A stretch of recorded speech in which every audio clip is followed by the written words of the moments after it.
You alright guys? Today I'm making something that we used to call a pot mess in the Royal Navy. It's a proper throw everything in stew that always tasted better the next day.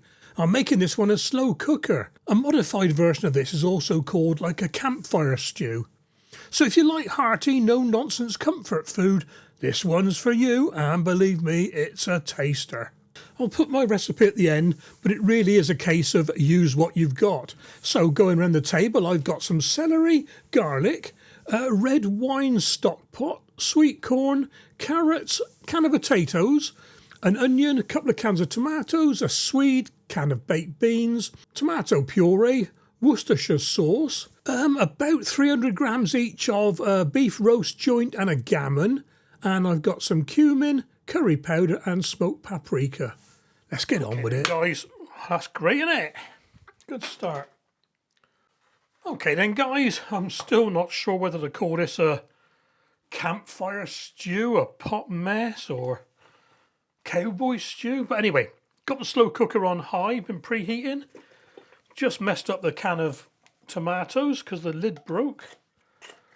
So it doesn't matter. Let's get some wet stuff in here first, just to seal the bottom of the slow cooker. Here we are.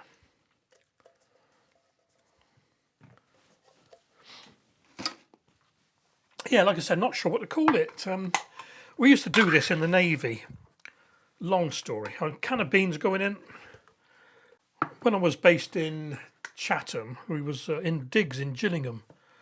This was for the refit of the submarine.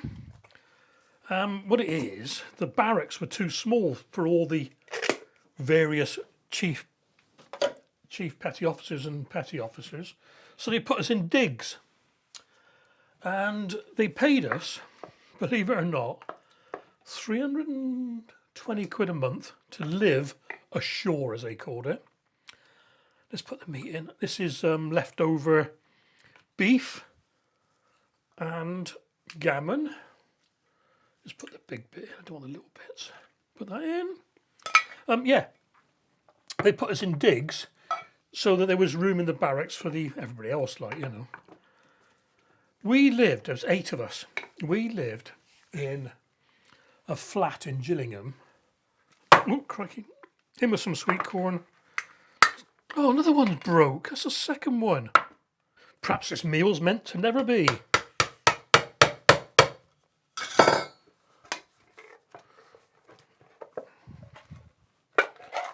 Here you are. Just watch your fingers if you're doing this. Don't want all of these. Right, where was I? Yeah. So they put us in digs. Now, 8 of us, believe it or not, 8 of us shared basically a one-room flat. There was a bedroom, come lounge, come diner, little tiny kitchen unit at the end, and a toilet shower room. 8 of us shared that. There was one bed and a sofa. But such were the shifts that there was never more than 2 of us there at a time. We were either on weekend leave or annual leave or working, you know. So we were getting, so what was 8 of us? So say we were getting 1,600 quid a month between us to live in a flat that cost 20 quid a week, 80 quid a month. So 1,600 quid to live in a flat that cost 80 quid. It's absolutely incredible. Needless to say, we didn't bother do much cooking. We lived on a lot of Chineses and things like that. But what we did do, now this is where the story's going, we did have a pot mess going. Because some people finished shifts at various times, you know. And what we had was a big aluminium fanny, as they called them, a big container on the stove, low, very, very lowest heat possible, and it was on all the time. And it was as big as this chopping board. It's a huge old Navy thing. And what we'd do, whoever was first off shift, would pop into the local shop, corner shop, and just buy something. Whether it was a can of beans or a can of tomatoes or luncheon meat, corned beef, corn, anything. Tinned potatoes, I'm not sure I'm going to put these in. We'll have to see how wet it is at the end. I might just cook those separately. Yeah, and just chuck it in. And this thing would be going for days on end, cooking away. It's absolutely fantastic. And that's where the other pot mess came from, sort of thing. So strictly, this is more of a pot mess than a campfire stew, because you probably wouldn't have any celery on a campfire. But you'd have some old meat. I'm not even sure if I'm going to put that Swede in, actually. Well, let's see. Might do.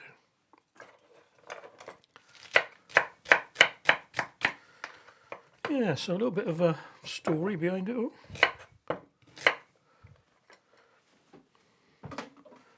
Don't know if I want all these carrots. Yeah, we have.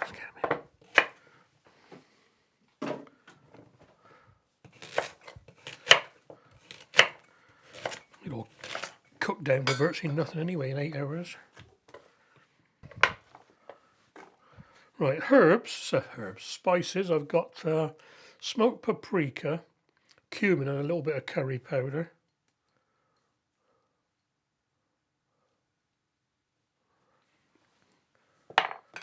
A good dollop of tomato puree. In fact, I'll use the rest of this tube up, get a new one.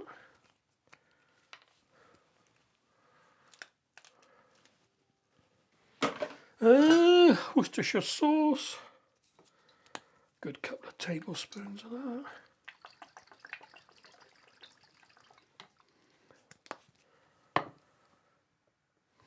I guess, yeah, I'll put the stock pot in. I've got a red wine stock pot. Basically just clearing the cupboard out. If I can find a way into it. Shouldn't make these childproof, should they? Swede, let's have a bit of Swede. Yeah, I'll do it.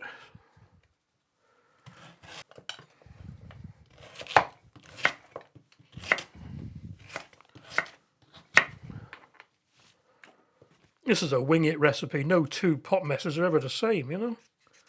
And this one is certainly different. I've never put Swede in one before. But I don't want it to see all go to waste. That's what you get for using the wrong knife, look.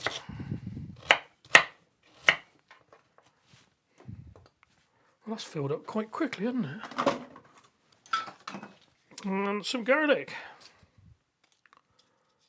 In my garlic press.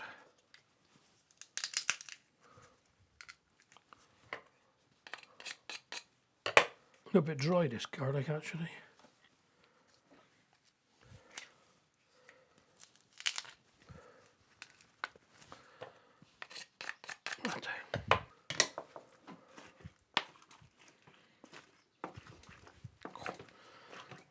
Pot's already. Come back in a few hours, see how we're doing. I'm going to put the lid. Well, here we go then, guys. That has been going for a good 8 hours, and it's probably a bit too long, really. Oops. But look how much that meat has broken down. I guess a couple of forks. Oh, knives will do. Break this meat up a little bit. Look at that. That is brilliant. This will keep me going for a few days anyway. And what I'll do, I'll freeze a load of it. Yeah, look at that. Could have done with a bit more liquid, but that'll be all right. That'll be all right. This is exactly as I remember it. Look at that. And like I said, the first person off shift, go to the corner shop, he'd buy a can of beans, can of tomatoes, something like that. Even spaghetti. Chuck it in the pot, and it would rehydrate it all, you know. Brilliant. Right, let's have some of this. Can't wait. Can't wait any longer.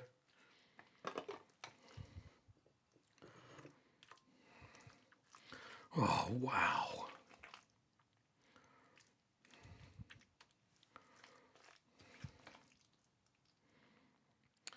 Here we go then. This meat is going to be so tender, I know. Hot. That. Sorry guys, I'm having a moment here. That is just how I remember it. Cooked to perfection, and the flavours just go through everything. Let's get a bit of carrot.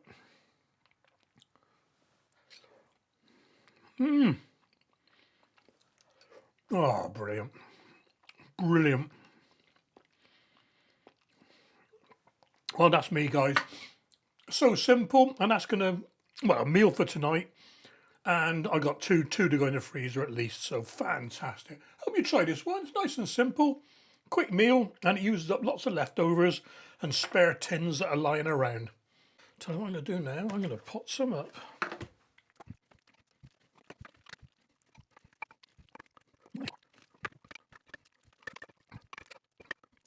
Brilliant.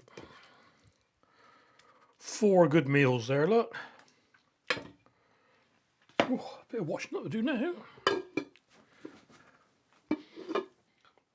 Take care, guys. Look after yourselves, and I'll catch you on the next recipe.